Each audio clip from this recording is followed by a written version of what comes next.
আলাইকুম সুপ্রিয় শিক্ষার্থী, আশা করি তোমরা সবাই ভালো আছো। নতুন কারিকুলামে অষ্টম শ্রেণীর নতুন বই শিখন অভিজ্ঞতা আমাদের ল্যাবরেটরির দ্বিতীয় সেশন নিয়ে আজ আলোচনা করব। দ্বিতীয় সেশনে যে সমস্ত প্রশ্ন ছিল সেগুলো দেখো। একটি গ্লাসে চা চামচে অর্ধেক পরিমাণ গুঁড়া হলুদ মিশালে কি রং ধারণ করবে? এটা তোমরা তোমাদের ল্যাবরেটরি পরীক্ষা করে অবশ্যই দেখবে।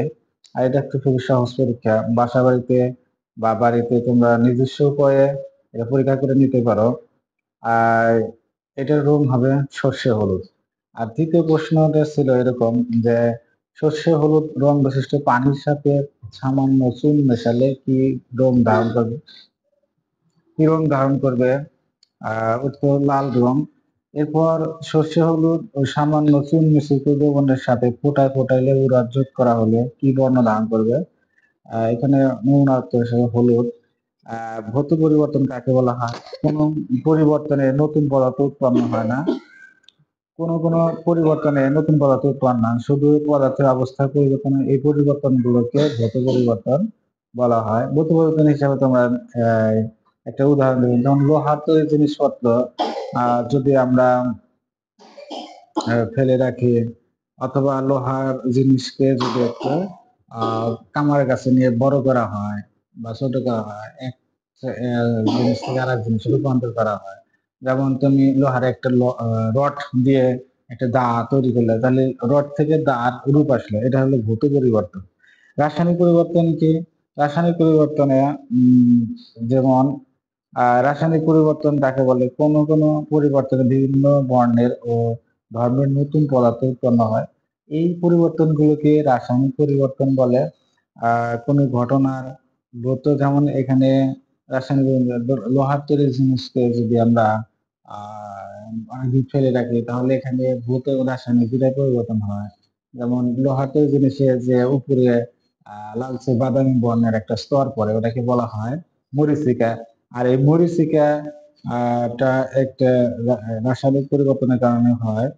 আহ, মরিচিকা মরিচিকা মরিচিকাটা সাধারণত এটা রাসায়নিক পরিবর্তন হয়, কারণ এখানে বাতাসের অক্সিজেন, জলীয় বাষ্প এগুলোর সাথে এই লোহা বিক্রিয়া করে ফেরিক অক্সাইড বা মরিচিকা উৎপন্ন করে।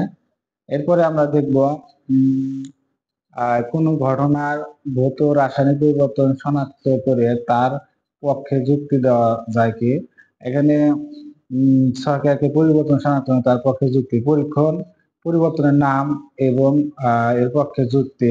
হলুদ, তারপর চুন ও লেবুর রসের পরীক্ষণ, পরিবর্তনের নাম, ভৌত ও রাসায়নিক যুক্তি। শুরুতে হলুদের গুঁড়ার সাথে পানি মিশ্রণ একটি ভৌত পরিবর্তন, কারণ হলুদের গুঁড়া কঠিন থেকে তরলে পরিণত হয়। এই ক্ষেত্রে নতুন কোনো পদার্থ উৎপন্ন হয়নি। আবার দ্বিতীয় ও তৃতীয় ধাপে, অর্থাৎ হলুদ মিশ্রিত পানির সাথে যথাক্রমে চুন ও লেবুর রস মেশানো একটি রাসায়নিক পরিবর্তন, লেবুর রস মেশানো একটি রাসায়নিক পরিবর্তন। কারণ এই পরিবর্তনে ভিন্ন বর্ণদ্বন্দ্ব সৃষ্টি হয়েছে। লেবুর রস যোগ করায় চায়ের লিকারের রং এর পরীক্ষণ, পরিবর্তনের নাম রাসায়নিক পরিবর্তন। যুক্তি, চায়ের মধ্যে লেবুর রস দিলে চায়ের গাঢ় রং হালকা হয়ে যায়। এখানে পদার্থের রং ও ধর্ম উভয়ের পরিবর্তন হয়, তাই এটি রাসায়নিক পরিবর্তন। শিক্ষার্থী, আজ এই পর্যন্তই। তোমরা অবশ্যই চ্যানেলটি সাবস্ক্রাইব করে বেল আইকন বাজিয়ে পাশে থাকবে। আর অবশ্যই তোমরা শেয়ার করবে তোমার বন্ধুরা, যাতে এই অ্যাসাইনমেন্টটা লিখতে পারে সহজেই। আশা করি তোমরা সবাই আমার চ্যানেলটি সাবস্ক্রাইব করে পাশে থাকবে। ধন্যবাদ সবাই।